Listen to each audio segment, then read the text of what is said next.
Assalamu alaikum. Welcome back to my channel Biosphere. I am Sidra Said.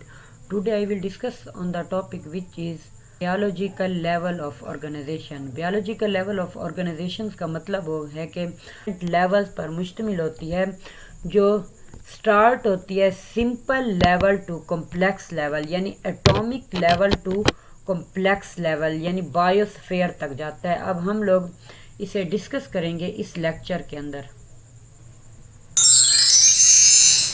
Biological level of organisations को discuss करने से पहले हमें जानना चाहिए कि केमिकल कंपाउंड्स क्या होते हैं। जैसा कि नेचर के अंदर 92 किस्म के केमिकल कंपाउंड्स मौजूद होते हैं। उन 92 केमिकल कंपाउंड में से 16 केमिकल कंपाउंड्स ऐसे हैं जो लिविंग ऑर्गेनिजम्स के अंदर मौजूद होते हैं, जो आपस में कंबाइन होकर लिविंग ऑर्गेनिज्म बनाते हैं। उन 16 केमिकल कंपाउंड्स को बायो एलिमेंट्स कहते हैं।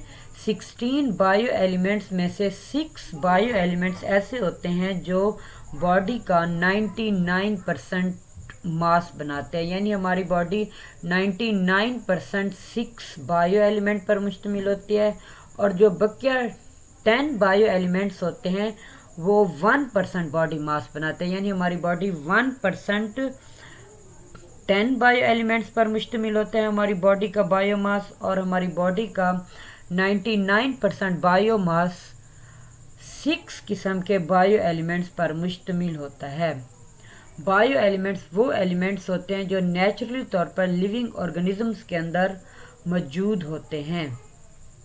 जैसे कि हमारी बॉडी के अंदर डिफरेंट किस्म के केमिकल रिएक्शंस हो रहे होते हैं। वो केमिकल रिएक्शंस कैसे हो रहे होते हैं? वो chemical reactions in bio elements की वजह से हो रहे होते हैं, जिसकी वजह से हमारी बॉडी सस्टेन रहती है, जिसकी वजह से हम लोग इस काबिल होते हैं कि हम लोग चल फिर सकें और डिफरेंट प्रोसेस हमारी बॉडी के अंदर ऑर्गेनाइज हो सकें। ये सब कुछ बायो एलिमेंट्स की वजह से हो रहा होता है। वो अब 16 बायो एलिमेंट्स कौन से हैं, अब हम लोग उनको डिस्कस करते हैं। उन 16 बायो एलिमेंट्स में से 6 बायो एलिमेंट्स जो हमारी बॉडी का 99% बॉडी मास बना रहे होते हैं, उसमें से 65% हमारी बॉडी ऑक्सीजन पर मुश्तमिल होती है, 18% हमारी बॉडी कार्बन पर मुश्तमिल होती है, 10% हमारी बॉडी हाइड्रोजन पर मुश्तमिल होती है, 3% हमारी बॉडी नाइट्रोजन पर मुश्तमिल होती है, 2% हमारी बॉडी कैल्शियम पर मुश्तमिल होती है, और 1% हमारी बॉडी फास्फोरस पर मुश्तमिल होती है। अगर हम लोग कंबाइन करें तो तकरीबन 99% तक इनका मास जाकर बनता है। और जो 10 किस्म के बायो एलिमेंट्स होते हैं जो हमारी बॉडी का 1% बना रहे होते हैं, वो दरअसल ये हैं कि हमारी बॉडी में से 0.35% पोटाशियम पर मुश्तमिल होता है, हमारी बॉडी 0.25% सल्फ़र पर मुश्तमिल होती है, 0.15% क्लोरीन पर मुश्तमिल होती है, 0.15% सोडियम पर मुश्तमिल होती है, 0.05% मैग्नीशियम पर मुश्तमिल होती है, 0.004% आयरन पर मुश्तमिल होती है, और copper, manganese, zinc and iodine हमारी बॉडी के अंदर ट्रेस अमाउंट में मुश्तमिल होते हैं, यानी कि इनकी मिकदार बहुत कम होती है। ये नायाब किस्म के एलिमेंट्स होते हैं, इनकी मिकदार हमारी बॉडी में बहुत कम होती है। अगर हम लोग इनको कैलकुलेट करें तो तकरीबन हमारी बॉडी का 1% जाकर बनता है। नेक्स्ट अब मैं डिस्कस करती हूँ, इस लेक्चर के अंदर मैं ब्रीफली डिस्कस करूँगी बियोलॉजिकल लेवल ऑफ ऑर्गेनाइजेशन को। नेक्स्ट लेक्चर के अंदर डिटेल में मैं इनको डिस्कस करूँगी। जो हमारा बियोलॉजिकल लेवल ऑफ ऑर्गेनाइजेशन होता है, जैसे कि हम लोग जानते हैं कि लिविंग ऑर्गेनिजम्स के अंदर लाइफ को मेंटेन रखने के लिए हंड्रेड्स ऑफ बायोकेमिकल रिएक्शंस हो रहे होते हैं। यहाँ तक कि एक सिंपल ऑर्गेनिज्म जो है उसके अंदर भी हंड्रेड्स ऑफ बायोकेमिकल रिएक्शंस वगैरह हो रहे होते हैं। अब उन बायोकेमिकल रिएक्शंस जो हो रहे होते हैं, तो बायोकेमिकल रिएक्शंस आपस में कंबाइन होके एक ऑर्गेनाइज कर रहे होते हैं, एक लिविंग थिंग को बना रहे होते हैं। और वो लिविंग थिंग कैसे बनती है, वो डिफरेंट लेवल पर मुश्तमिल होती है। जैसे कि मैंने बताया कि बायोलॉजिस्ट फिनोमेना ऑफ लाइफ को अंडरस्टैंड करने के लिए उन्होंने बायोलॉजिकल ऑर्गेनाइजेशंस को डिफरेंट लेवल्स के अंदर डिस्कस किया। वो लेवल स्टार्ट होता है सिंपल बेसिक लेवल जैसे कि एटॉमिक लेवल, सब एटॉमिक लेवल से स्टार्ट होकर कॉम्प्लेक्स लेवल पर जाकर एंड होता है। अब वो बेसिक और सिंपल लेवल कौन सा होता है जहाँ से एक लाइफ स्टार्ट हो रही होती है, वो होते हैं एटम्स। एटम्स जैसे कि सब एटॉमिक पार्टिकल पर मुश्तमिल होते हैं। वो न्यूट्रॉन होता है, प्रोटॉन एंड इलेक्ट्रॉन पर मुश्तमिल होता है। वो कंबाइन होकर एटम बनाते हैं। एटम इतना स्मॉलेस्ट पार्टिकल होता है, इतना स्मॉलेस्ट ज़र्रा होता है जिसे हम लोग आम आँख से नहीं देख सकते। उसको देखने के लिए माइक्रोस्कोप यूज़ की जाती है, वो भी इलेक्ट्रॉन माइक्रोस्कोप। उसके बाद एटम्स आपस में कंबाइन होकर मॉलिक्यूल बनाते हैं। अब पहले मैं ये बताऊं कि एटम्स कौन से होते हैं, जैसे कि कार्बन, हाइड्रोजन, नाइट्रोजन, फास्फोरस, ये एटम्स होते हैं। ये आपस में कंबाइन होकर मॉलिक्यूल बनाते हैं। जैसे कि मॉलिक्यूल दो किस्म के होते हैं, एक होता है माइक्रो मॉलिक्यूल, दूसरा होता है मैक्रो मॉलिक्यूल। माइक्रो मॉलिक्यूल जैसे कि स्मॉल इन साइज, वो मॉलिक्यूल जो साइज में स्मॉल होते हैं। मैक्रो मॉलिक्यूल जैसे कि large in size, macro mean large. अब मैक्रो मॉलिक्यूल और माइक्रो मॉलिक्यूल को अगर हम देखें तो जैसे प्रोटीन हो गई, प्रोटीन एक मैक्रो मॉलिक्यूल है। प्रोटीन्स अमाइनो एसिड से मिलकर बनी होते हैं। Amino acids are the building block होते हैं प्रोटीन के, ये माइक्रो मॉलिक्यूल होते हैं। अगर हम लोग ग्लूकोज को ले लें, glucose are building block of the carbohydrate. Carbohydrate एक मैक्रो मॉलिक्यूल है और ग्लूकोज माइक्रो मॉलिक्यूल है। इसी तरह ये मॉलिक्यूल्स आपस में कंबाइन होकर सेल ऑर्गेनेलीज बना देते हैं।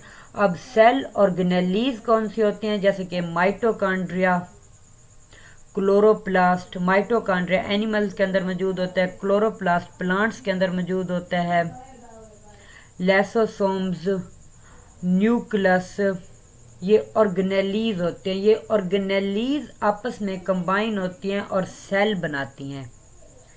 Cell is the basic structural and functional unit होता है बॉडी का। अब सेल्स आपस में कंबाइन होकर यानी similar type of cells combine होते हैं और वो टिश्यूज बनाते हैं which perform the specific function of the body. Tissues बनाते हैं जैसा कि connective tissue, muscular tissue, epithelial tissues. Tissues आपस में कंबाइन होकर ऑर्गन्स बनाते हैं, जैसा कि हार्ट हो गया, हार्ट एक ऑर्गन है। लंग्स हो गए, किडनी हो गई, विच perform the specific function perform करते हैं ऑर्गन। ऑर्गन्स कंबाइन होकर डिफरेंट टाइप्स के ऑर्गन्स आपस में मिलकर ऑर्गन सिस्टम बनाते हैं, जैसे कि सर्कुलेटरी सिस्टम हो गया, रिस्पिरेटरी सिस्टम हो गया, डाइजेस्टिव सिस्टम हो गया।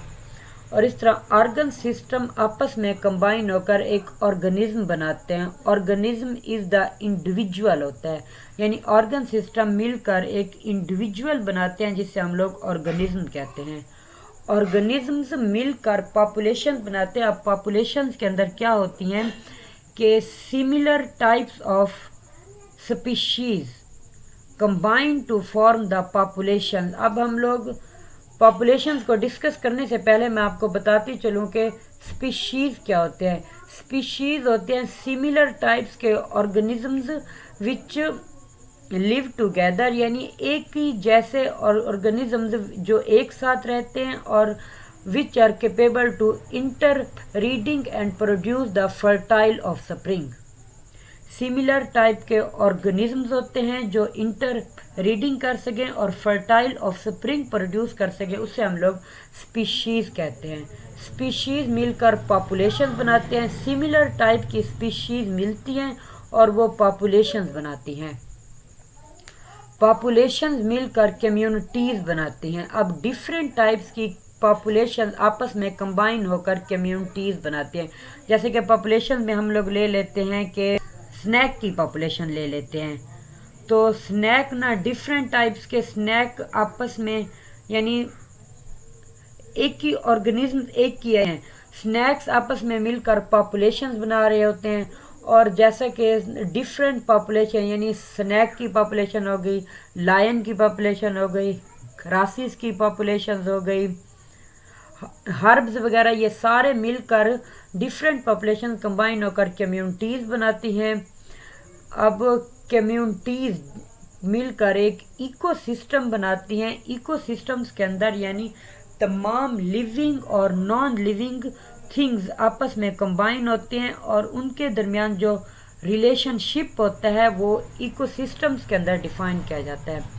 अब इकोसिस्टम्स डिफरेंट टाइप्स के इकोसिस्टम मिलकर एक बायोस्फीयर बनाते हैं। बायोस्फीयर होता है पूरा अर्थ को, यानी डिफरेंट टाइप के इकोसिस्टम मिलकर एक बायोस्फीयर बना रहे होते हैं। वो पार्ट जहाँ पर लिविंग और नॉन लिविंग ऑर्गेनिजम्स मौजूद होते हैं उसे हम लोग बायोस्फीयर कहते हैं।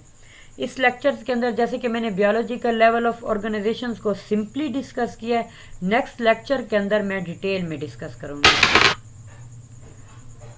Thank you so much for watching my videos.